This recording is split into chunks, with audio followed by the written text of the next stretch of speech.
side, I see the born of no return. Just ahead now, can't you see we're rushing for the end? I see the point of no return.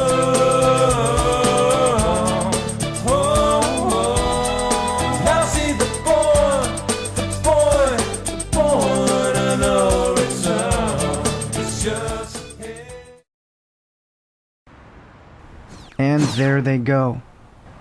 The government shutdown commences, and for the first time in history, the lights go out in Washington, D.C. With Congress in gridlock, there's no sign of them coming back on.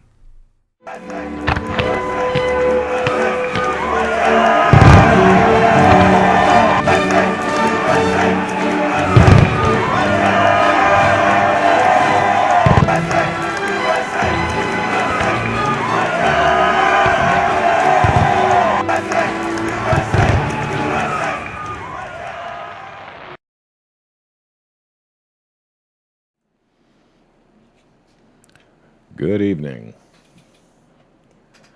It's October 1st, 2013. And yeah, I'm doing this on a Tuesday instead of a Monday for those of you who are regulars. My apologies, but had to work late yesterday, Monday, when I would normally have produced this. But you know, coming at it a day late offers a new perspective because, as most of you know, at midnight last night, the federal government of the United States shut down. And if you believe that, I've got some of Saddam's weapons of mass destruction that I'd like to talk to you about out in the parking lot. We can make a deal, such a deal for you I got. So how did we get here with the government in gridlock? Well, you gotta go back in time a little bit to understand how this evolved. See, it all started with this feller from Texas, a guy by the name of Bush. We'd had a Bush before, and, you know, we weren't real happy with him. But when we looked at what the Democrats were offering, you know, Bush seemed like the lesser of two evils, you know, so we went into the polls and we held our nose and, you know, we elected yet another Bush. Well, during Bush's first term, along about September of 2001, there was a really horrible incident that happened in New York and only a few miles up the road from me, just south of D.C. at the Pentagon. And for all practical purposes, it appeared that a first strike had been delivered against the United States homeland. We were at war. Well, one thing about Americans, we may fight and fuss with each other. We may disagree on a lot of things. But you come over here and whack us, we will forget all of our differences, rally around the flag, and we'll come kick your ass. Well, the problem is, nobody seemed to be able to figure out whose ass to kick. Because nobody really knew for sure who it was who flew these airplanes into these buildings. And in theory, brought them down with nothing more than burning jet fuel. We'll get to that another time. Well, as it turns out, the government of the United States had a hit list already prepared. They already had a bunch of guys who they really wanted to kick ass. And the events of 2001 kind of sort of gave him, I don't know, the excuse, shall we say, to tidy up some long-standing grudges. So the story came out that some bearded guy who used to be a CIA asset back when, we were toe-to-toe with the Russians over in Afghanistan. He was one of our buddies, but, it seems he went rogue. And this bearded guy who was, pretty much tied to a dialysis machine that somehow they managed to run in a cave in a place called Tora Bora, somewhere, between Pakistan and Afghanistan. He orchestrated the only known assault on American soil by a foreign power in the history of the United States, with nothing more than a satellite phone and a laptop. This here fella organized an assault that overwhelmed the most sophisticated air defense network in the world. A system that was designed to take out Soviet bombers and ICBMs. But according to the official story, this fellow in the picture here, this fellow's name is Osama bin Laden. He apparently put together a gang of 19 or 20, depending on whose story you hear, 19 or 20 dedicated Islamist fundamentalists who apparently liked hookers and blow and a little bit of gambling on the side. But that's okay. They were about to martyr themselves and get their 72 virgins or whatever they had waiting for them on the other side. Who knows? So I guess, a little partying, a little Jack Daniels, a little blow, some hookers. You can kind of understand, these for what these fellows had on their plate, getting a little rowdy, Best we can tell, none of these fellows was particularly good at piloting a Piper Cub, yet they happened to pull off some really extraordinary maneuvers to crash one airliner broadside into the Pentagon, right where the auditors were sitting, who were trying to figure out where the $2 trillion was missing. But we'll get to that on another day. And two more managed to impact two of the tallest buildings in the world, the World Trade Center. Took one hit in each building, but yet somehow 3 towers fell.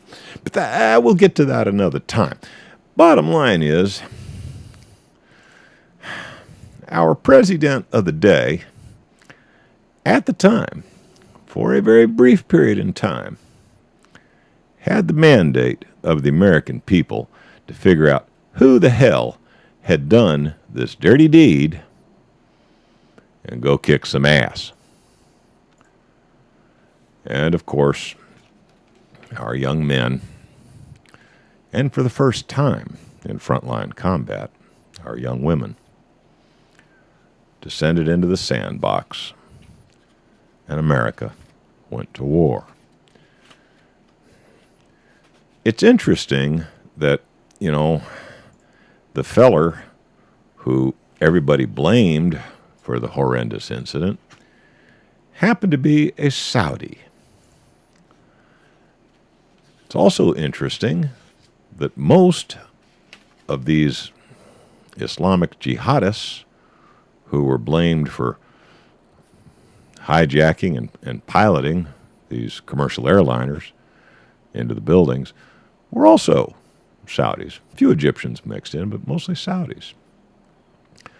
Yet for some reason, when our boys and girls went off to war,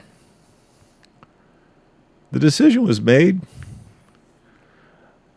to kick Afghanistan's ass and Iraq's ass. But, government said that they were responsible, and we believe our government, right? Well,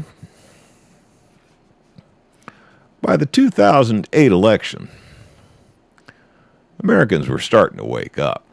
Okay? I mean, it started to become obvious that the official story about what happened on September 11th, 2001, had a lot of holes in it. And, you know, a lot of people started thinking, you know, this just don't make sense. You know, the bearded guy with the satellite phone and the laptop and the, you know, Saudi and Egyptian Islamist jihadists. But we go to war with Afghanistan and Iraq, and there was never really any link between Iraq and 9/11 or Afghanistan and 9/11, other than the fact that maybe this guy from Saudi Arabia, who everybody was pointing the finger at, he might just be in Afghanistan or nearby Pakistan. So, you'd almost give him Afghanistan, but still leaves you scratching your head. All right, you know, the guy who was running Iraq at the time, this guy Saddam Hussein, not a nice guy, okay? Not a nice guy, but you know what? He was not our problem. And it was never really proven that he had anything to do with hitting us. And there were other things, you know, like the fact that the only people who were arrested immediately after 9/11 happened to be picked up in Arab garb and happened to be cheering the collapse of the buildings, even had photographic equipment set up and were taking pictures of it. Well, they turned out to be on student visas from Israel. Of course, there was also connections made with the elevator renovation company that was doing asbestos removal and elevator renovations in the towers that closed shortly before the 9/11 incident, and the owners left the country, went back home to Israel. So, you know, there were a lot of things about this official story that just flat did not make sense. And here we were, sending our young men and our young women off to fight wars against people who probably had done nothing to us. So yeah, the level of frustration with Bush was high. Well, in the 2008 elections, the Red Team chose to put up a guy named John McCain. Now, John McCain is not known to be one to carry an olive branch and raise doves for a living, okay? This guy is a very well-known warmonger. And he's certainly not a particularly nice man. And in his history, he has some baggage. I mean, back in 1967, when he was a young 30-year-old Navy pilot, flying A-7s off the USS Forrestal during the Vietnam War. I'm sorry, A-4. He flew an A-4 Skyhawk. Well, he was known to be a little bit of a hot dogger, and he thought that the guy near him, who was in an F-4 Phantom, was tailgating him or a little bit too close to him on the deck or something. Who knows? So when he went to start up his engines, he did what was called a wet start, where he let a whole bunch of kerosene accumulated in the combustion chamber of his engine, then fired it up and shot a big long streamer out. Now, fellows my age remember the days when we used to mount a spark plug on the tailpipe of our cars, and we'd run a little bit rich, and we had a shorting mechanism. When we disengaged the shorting mechanism, it would hit the spark plug in the tailpipe, and we get a flame coming out the rear end of our car about 6 feet. Well, that's kind of what he did on the deck of the Forrestal that day. And it appears that his so-called wet start of his A4 Skyhawk caused a flame to shoot out of his ass end long enough that it cooked off a missile on the F-4 Phantom.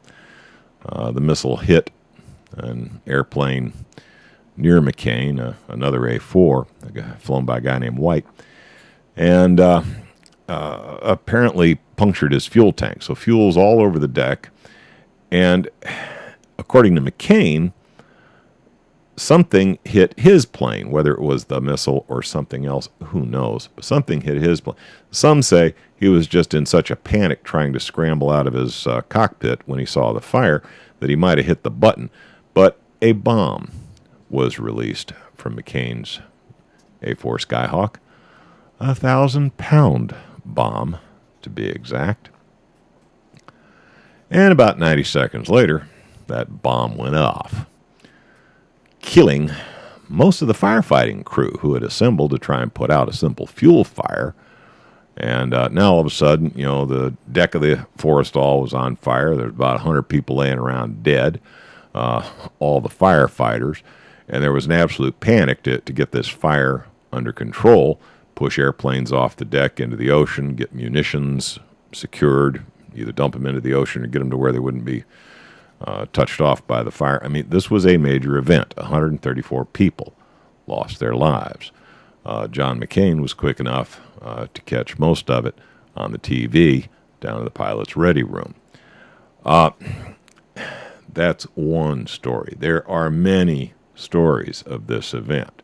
According to McCain, he spent some time down below helping them dump munitions overboard. He played, he even said two bombs, but most people say it was only one. Regardless of the story, this guy was not someone that the American people wanted as their replacement for the goofball from Texas who had taken their children to war against people who'd done nothing to them. Frankly, the American people were looking for a change. The Republicans were fired. So, out of the blue comes an unknown, nice-looking young fella. Seems like he doesn't have a whole lot of baggage. Nobody seemed to know much about him. He hadn't been around very long. I think he had one term as a senator, and he'd done a little bit of social work and been a local politician up in the Chicago area. But he seemed like a breath of fresh air. I'm old enough to remember when Jimmy Carter came in. We had so many years of Johnson and Nixon and being lied to about everything and, all the horrible things that were going on during that period of time. Then all of a sudden we got Jimmy Carter. And it was such a breath of fresh air for about 2 or 3 weeks. Well, that's how it turned out with Obama. In the election of 2008,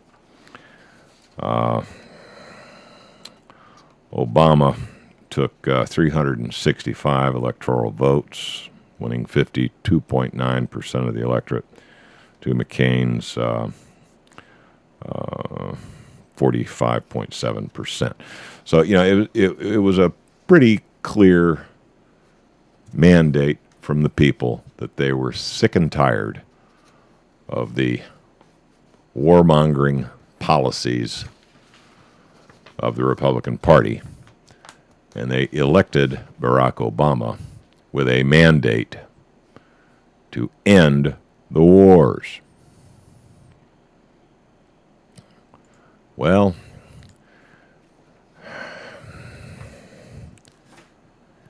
let's see. Since Obama has been president, or Il Douche, or Il Douchebag, or whatever, whatever you decide how you want to refer to Barack Hussein Barry Soetoro, this is his record. He pushed for war on Syria. Never did really get around to ending the war in either Iraq or Afghanistan. Now, he tells us Iraq is over and done with, but there are still an awful lot of American contractors carrying guns in Iraq. So, our involvement in Iraq still exists. We've still got troops on the ground in Afghanistan after all this time. 13 years we've now been at war with Afghanistan. 13 years. But Presidente pushed for a war with Syria. Right now, it looks like we've escaped that one by the skin of our teeth, but don't think it's not still on a back burner. They'll bring it back up because they really, really, really want Syria. And they will have it. They might have to wait for a couple more buildings to mysteriously fall down to whip you into a fever to justify it. But they will get it because they want it. They want Lebanon, too. They also want Iran. And later on down the road, they want Somalia, the Sudan. And don't get too comfortable, Saudi Arabia. You may be our ally today, but there's a target on your back as well. Jordan, you think you're America and Israel's buddy? We'll see. Obama mandated the Insider Threat Program, which orders federal employees to report suspicious actions of their colleagues. Spy on your neighbor. He supported PRISM, the massive NSA spying program. Presidente Obama launched 20,000 airstrikes during his first term. He signed the NDAA into law, making it legal to assassinate Americans without having ever brought a charge, without having ever been to trial. He started a covert drone war in Yemen, escalated the CIA drone war in Pakistan, maintained a presence in Iraq even after supposedly ending the war. He gave Bush absolute immunity for everything he even might have done accidentally. Sold $30 billion worth of weapons to the dictatorship in Saudi Arabia. Secretly deployed U.S. Special Forces to 75 countries. Opened up deepwater oil drilling even after the BP oil disaster. Touted nuclear power as the answer to our energy needs, even after the disaster in Japan. Defended naked body scanners and pat-downs at airports in the name of keeping you safe from terrorists. Signed the Patriot Act into law. Continued Bush's rendition program. Signed the Monsanto Protection Act into law. Made the statement that the United States is the one indispensable nation in the world.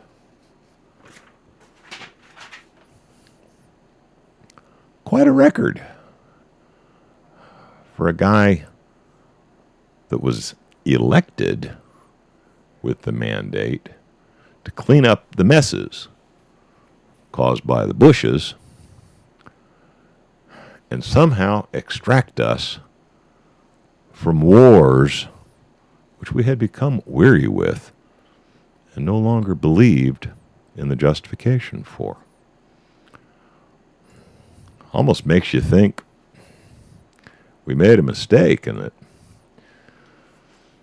Fireball McCain might have been the better choice.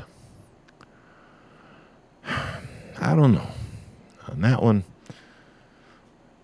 historians and you will have to make up your own damn minds. For now, the commander-in-chief is Barack Hussein Obama, who has now delivered unto us this abomination called Obamacare. Now, everybody in the country knows that the healthcare system is, not the greatest in the United States. As a matter of fact, of all the developed nations in the world, the United States pays more for medical care than anybody and gets lesser grade service. Basically, our allopathic doctors are nothing more than licensed pill pushers. Well, gee, doctor, my pecker don't work no more. Well, here's a blue pill. Well, gee, doctor, I got a pain in my butt. Here's a blue pill. Well, gee, doctor, I think I might have cancer. Well, here's a pink pill. They don't really have a cure, but they will manage your symptoms, or at least, keep them, in the background so you can continue to function until you die. Now, if you're in an accident and you break a bone, or God help you, you lose an arm or a leg or something like that, they're good, okay? I mean, our medical system is excellent when it comes to trauma. So if you are physically injured, American medicine is some of the best in the world. They've had a lot of practice. We've had a lot of boys shot up in war. So they got a lot of practice. They have really gotten their act together when it comes to patching up bloody stumps. They do a real good job of it. But when it comes to managing disease, healthcare in the United States just ain't that great. All they do is, they give you one of these SSRI drugs, you take that and it makes you all loopy. You get, all strung out on the stuff, and you finally decide, this stuff ain't helping me. I'm going to quit taking that. You quit taking it, all of a sudden you start hearing voices in your head, and you get, crazy ideas about going out and shooting a dozen people. I mean, it's happened a lot of times. The methodology used by allopathic medicine to treat disease is terrible. So now, Obamacare is going to come along and make sure that all of you participate in a medical system that is substandard. Now, in my own case, I have a major medical policy exclusively. That's it. I self-insure for the first $5,000 of each incident. Okay? The idea being, hey, if I'm stupid and I fall off the roof of my house and break a leg, all right, I was dumb. I deserved it. I go in, I get the leg set. Cost me $1,500, $2,000. I write him a check. Okay? But, if I'm seriously injured, where it's going to require hospital stays and all that, and it might cost hundreds of thousands of dollars, I pay the first $5,000. My insurance picks up after that, And I think it's got a cap on it of about $2 million. So I better not be too badly ill because my insurance runs out real fast. But because I have a very specific plan with very specific coverage with a fairly high initial deductible, my monthly rates are very reasonable, very affordable. And it is the type of insurance I choose to carry. If I get a cold or, a minor infection or something of that nature, I handle it myself. I don't need a doctor. I don't go see a doctor because I got a hangnail. I don't go to a doctor because I got too much time on my hands and just want to go for the hell of it. I go to a doctor because I'm really, really hurt and I need help now. So most frequent time I go to the doctor, I'm going to an emergency room. It's serious. Last time I had a little disagreement with a cat food can, about cut one of my fingers off with the lid of the cat food can. And yeah, that saw me in the emergency room. I think that was the last time I saw a doctor, and that was years ago. But Obamacare is one of these cradle to grave type scenarios that's based on the HMO that I never thought much of. Where you go and you see the doctor, a couple times a year, and he's keeping all sorts of personal information on you and has all kinds of records on you. Frankly, they got no business knowing some of the stuff that they want to know about. As far as I'm concerned, that's private information that used to be considered privileged information between a patient and the doctor. But now with Obamacare, all of a sudden, all sorts of government bureaucrats are going to have their nose in your business.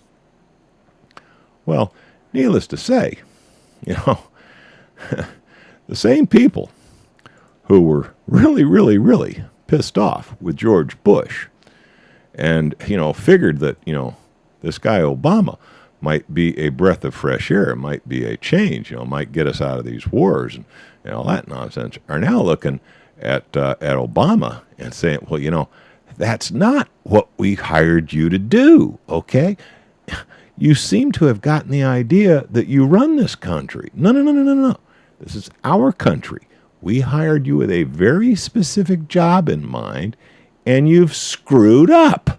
You ain't done the job we hired you to do. And, instead of fixing the toilet, you changed the damn roof and the windows and everything else in the house. We didn't want that done. Some look at this Obamacare thing and they say it's a little overcomplicated. They look at all the decision paths and all the committees and everything has to, it used to be you went to the doctor and you say, hey, doc, I cut my finger with a cat food can. What do I need to do to fix it? Well, Mr. Hendershot, I think you need to pay me about $1,500 and I'll put a couple of stitches in it and send you home. Okay, doc, sounds like a deal. You got it. Here's your money. Fix my finger. But no, nowadays with Obamacare, there's got to be 15 government bureaucrats between you and your doctor deciding whether or not you really need those stitches, whether that's covered under your mandate, and, got to make sure the doctor doesn't charge too much, so we got to pass it over here to this committee here. So, there's 15 bureaucrats who are now getting paid off of those stitches that the doctor's going to put in your finger. So now instead of just you and the doctor and a check for $1,500, you now have to pay not just the doctor, you got to pay 15 bureaucrats who are standing between the decisions made between you and your doctor. Does that sound affordable to you? Is that what affordable health care means? So needless to say, in the midterm elections, the House of Representatives took on a new complexion. All of a sudden, that Democratic majority that was just, giving in to everything Obama wanted turned very, very Republican. As a matter of fact, there's something new in there, something called a Tea Party. Now, when the Tea Party first started out, it was tea, taxed enough already. It was a tax protest party. Initially, it was organized as a taxpayers' alliance to fight government over excessive tax. Well, everybody looks at this Obamacare thing and realizes it has very little to do with affordability and health care. What this is this is a payoff to some big campaign contributors who just happen to be insurance companies. And the people who are going to actually write the check for this payoff is you. So they got this gun to your head. And the enforcers of the Affordable Health Care Plan is going to be our good friends at the IRS. Doesn't that give you warm and fuzzy? The IRS is now going to be collecting your insurance premiums on behalf of the insurance companies. It's bad enough they collect the vigorish for the offshore banks that own the freaking Federal Reserve. Now they're going to be collecting for the offshore insurance companies that own your health care, and will decide whether or not they give you any. So, Obamacare.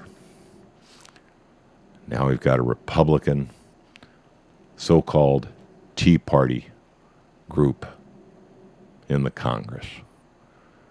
The Congress has got a mandate. They went home and their constituents spoke. And at least on this issue, they listened. We don't want Obamacare. Healthcare reform, talk to us, Don't talk over us, talk to us. Let's have a dialogue. But let's not put a gun to our heads and tell us how it's going to be. You should be listening to us. You should be listening to what we want. Yeah, we wouldn't mind having a change in our healthcare system. We know what we've got is far from perfect. But it looks like what we're about to get is not just far from perfect. It's beyond the point of no return.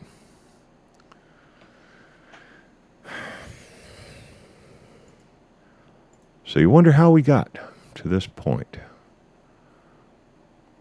where the government of the United States is closed for business. Well,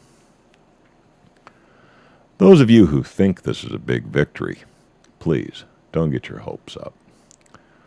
The government of the United States has shut down before, I think, 17 times. The last time was during Clinton's administration.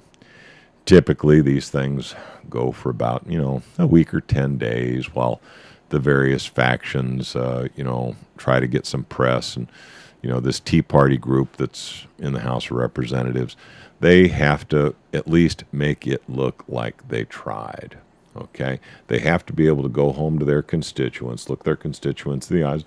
Oh, we tried so hard to defund Obamacare. We tried so hard. But those mean old Democrats, they wouldn't give it to us. But if you give us some more campaign money and vote us in next time, we'll try it again next time. Yeah, that's how it's going to go. And about a week or 10 days from now, the Democrats and Republicans will be sitting in some lounge off the floor somewhere, sharing some high-dollar whiskey on your tab, and they'll just be laughing at you suckers. Just laughing. Because both of them got campaign funding from the insurance companies. Both of them know which side of the bread their butter, which side of their bread's buttered. This is all for show.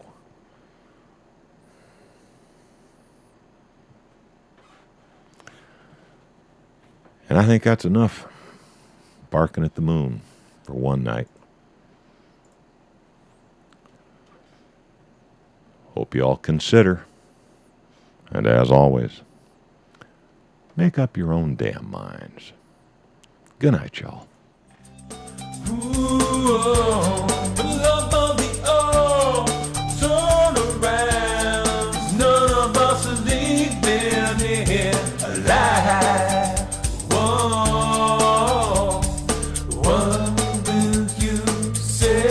yeah. What will you say? And what will you do? Oh, oh, what will you do? What will you do? Oh, I'm calling out to you. Won't you turn around? Oh, I'm calling out to you. Won't you turn